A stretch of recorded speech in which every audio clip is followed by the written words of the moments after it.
बिस्मिल्लाहिर्रहमानिर्रहीम। अस्सलाम वालेकुम नादरीन, आप यूट्यूब चैनल देख रहे हैं। मैं इमरान खान हूँ। नादरीन, इमरान खान वो वाहिद आदमी है मौजूदा सियासतदानों में जिसपे जितनी सख्ती हो रही है वो उतना ही मजबूत होकर खड़ा हो जाता, उतना ही जोरदार जवाब देता।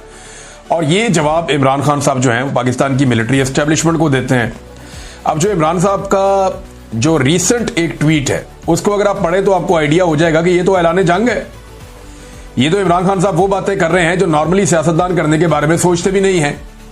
पहले आप सुने इमरान खान ने कहा क्या, ये बहुत इंपॉर्टेंट है। इससे आपको आइडिया हो जाएगा कि इमरान खान के साथ हो क्या रहा है और इमरान खान साहब का अपना मूड क्या है।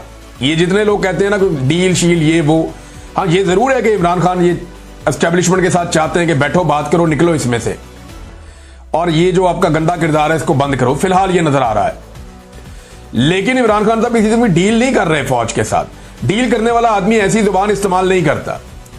ये जो लोग कहते हैं ना कि फौज की इमरान खान साहब दोबारा जाके गोद में बैठना चाहते हैं, या जो लोग इस तरह की बातें करते हैं कि जनाब इमरान खान साहब ये चाहते हैं कि फौज उन्हें दोबारा से इक्तदार के अंदर ले आए और उन्हें वही वाली सहूलत मिल जाए जैसी उनको माजी में थी, तो ये नहीं है, ये बात ही नहीं है।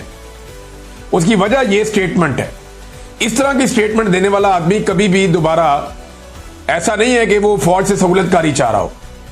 ये स्टेटमेंट वो आदमी देता है जो ये चाह रहा हो कि निकलो बीच में से, यानी मेरा मुल्क है मैं चला लूंगा, भाई हम मुल्क के मालिक हैं, तुम जबरदस्ती आके तुमने हर चीज पे कब्जा किया हो। तो ये इस तरह की सोच वाला आदमी ये बात कर सकता है। अब जरा ये देखें आप, पाकिस्तान में इस वक्त मार्शल लॉ नहीं आसिम लॉ नाफिज है। ये डील करने वाला बंदा ये बात करता है। इमरान खान साहब के अपने ट्विटर हैंडल से ये लिखा गया है, मुल्क में आसिम मुनीर का कानून चल रहा है और ISI उसे तहफ़्फ़ुज़ दे रही है। जो चीज आसिम मुनीर को ताकत देती है वो इस मुल्क का कानून बन जाता है। आसिम मुनीर अपनी ताकत के लिए मुल्क की हर चीज की कुर्बानी देगा।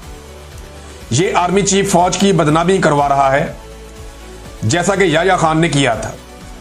कैटेगोरिकली इमरान खान साहब ने कह दिया कि जो मौजूदा पाकिस्तान का field marshal army chief Asim Munir साहब है, इमरान खान साहब ने क्लियर कर दिया कि ये एग्जैक्टली याया खान ने जैसे फौज की बदनामी करवाई थी वैसे ही ये वाला आर्मी चीफ भी फौज की बदनामी करवा रहा है। इस वक्त सेनेट, कौमी असेंबली, वजीर आजम, सदर सब गैर कानूनी है। एक जाली आईनी अदालत बनाकर हमारी नशिस्तें कम की गई हैं, जो तारीख में कभी नहीं हुआ कि एक जमात की नशिस्तें किसी और को दे दी जाएं। वो आईनी अदालतें जिनमें इंसाफ मिलना चाहिए था, आज वहां आसिम मुनीर ने अपने जाती नौकर बिठा रखे हैं। सिकंदर सुल्तान राजा ने तारीखी इलेक्शन फ्रॉड किया है और उसे तौसीह देकर इस धांधली को तहफ़्फ़ुज़ दिया गया। इस्लामाबाद हाई कोर्ट के जज 7 माह से मेरी अपीलें नहीं सुन रहा क्योंकि इसे भी हदायत आसिम मुनीर से मिल रही हैं। इस वक्त मुल्क में आसिम मुनीर का कानून है जैसे पाकिस्तान इसकी जाती मलकियत हो। मुल्क में अदलिया इदारे और जमहूरियत को मुनज़्ज़म तरीके से तबाह किया गया है। मिलिट्री कोर्ट्स को कानूनी करार दिया गया और यह इकदाम दरअसल अदलिया की जानिब से खुद अपने ऊपर अदम एतमाद है।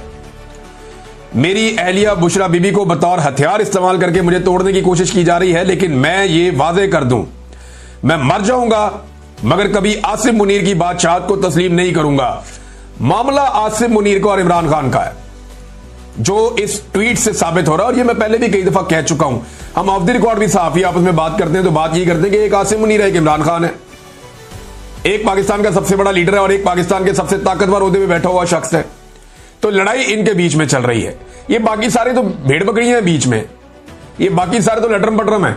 ना नवाज शरीफ कुछ बेचता है, ना आसिम जरदारी के पल्ले कख है। शहबाज शरीफ तो वैसे ही इमरान खान ने का अर्दली है। मरियम नवाज ना 3 में ना 13 में, बिलावल बेचारा कहीं गिनती भी नहीं आता। तो ये सारे फारिग हैं। लड़ाई असल में आसिम मुनीर और इमरान खान की है। ये इमरान खान साहब ने आज इस ट्वीट के अंदर इसको क्लियर कर दिया। उन्होंने कहा जी कि मर जाऊंगा मगर कभी आसिम मुनीर की बादशाहत को तस्लीम नहीं करूंगा। यह एक कब्जा ग्रुप है जिसने मुल्क पर जबरदस्ती कब्जा कर रखा है। इस वक्त पाकिस्तान में डाकू डफर अलायंस मुकम्मल तौर पर काबिज है। 26वीं तरमीम से जजों की खुदमुख्तारी मुकम्मल तौर पर खत्म कर दी गई है। जजेस के अहकामात की कोई औकात नहीं रह गई। एक पुलिस वाला भी जज के अहकामात को हवा में उड़ा देता है। आज दौरान कार्रवाई जज साहब ने बाहर गेट पर मुंतजिर मेरी फैमिली को अंदर बुलाने का हुक्म दिया और बारहा कार्रवाई रुकवाई भी, मगर मेरी फैमिली को अंदर नहीं लाया गया। इसका मतलब है कि पुलिस एहलकार के सामने जज के अहकामात की कोई वक़्त नहीं है। हमारा इंसाफ का निजाम मुकम्मल तौर पर दफन हो चुका है। मुल्क इस वक्त तबाह होता है जब नाअहल शख्स को उस पर बिठाया जाए, कुर्सी पर बिठाया जाए, मुल्क पर बिठाया जाए। आसिम मुनीर मुल्क और मोहसिन नकवी क्रिकेट संभाल कर बैठ गया है। इनकी अहलियत क्या है? मोहसिन नकवी की वजह से आज हमारी टेस्ट टीम 9वें नंबर पर पहुंच चुकी है। जब इस तरह के नाअहल लोग बिठाए जाएंगे तो खेलों समेत हर शोबे का यही हाल होगा। ऊपर से मोहसिन नकवी साहब के बड़े बड़े स्कैंडल्स मीडिया ला रहा है जनाब। वो बता रहा है कोई कि पीसीबी में इतना पैसा उड़ा दिया, ये फलां जगह पे इतना पैसा उड़ा दिया, इनके खर्चों पे अल्ले तल्लों पे इतना पैसा लग गया, फलां फलां होटलों में जाके ठहरते रहे, वहां इतना पैसा लग गया। तो जो बंदे मिलियन बिलियन में पाकिस्तानियों को पढ़ते हैं उन्होंने देखे पाकिस्तान का हाल क्या कर दिया। फिर वो ये कहते हैं जब नाअहल लोग ओहदों पर काबिज कर दिए जाएं तो ये बहुत खतरनाक होता है कि किसी को बगैर अहलियत सिर्फ ताकत के जोर पर इदारों पर मुसल्लत कर दिया जाए। मुझ पर टॉर्चर बहुत बढ़ा दिया गया है। मुझे 22 घंटे सेल में कैद तन्हाई में रखा जाता है। मैं आपको पहले भी बता चुका हूं और ये कानून है, सिर्फ पाकिस्तान में नहीं आलमी सतह पे भी। अगर किसी को कैद तन्हाई में डाला जाता है तो ये अदालत के अहकामात पे हो सकता है, क्योंकि कैद तन्हाई आज खुद एक सजा है। तन्हा किसी बंदे को या कैदी को रखना ये एक बड़ी खौफनाक सजा होती है और ये सजा किसी अदालत के हुक्म के बगैर नहीं दी जा सकती, जो अदालत की इंफॉर्मेशन से बाहर इमरान खान साहब को दी जा रही है। वो ये कहते हैं कि 22 घंटे मुझे सेल में कैद तन्हाई में रखा जाता है, किताबें नहीं दी जा रही, हालात हादरा से बेखबर रखने के लिए ना ही अखबार दिया जा रहा है और ना ही टीवी देखने की इजाजत है। ये ना सिर्फ मकामी बल्कि आलमी इंसानी हकूक की बदतरीन पामाली है। आज जज के हुक्म पर 3 घंटे के बाद फकत एक किताब मुझे मुहैया की गई है, जबकि मेरी फैमिली ने गुज़िश्ता 1.5 माह के दौरान कम से कम 2 दर्जन किताबें भिजवाई हैं। जब से जेल सुपरिटेंडेंट गफूर अंजुम आया है मुझ पर टॉर्चर बहुत बढ़ा दिया गया है। यह तमाम टॉर्चर इसकी सरबराही में किया जा रहा है।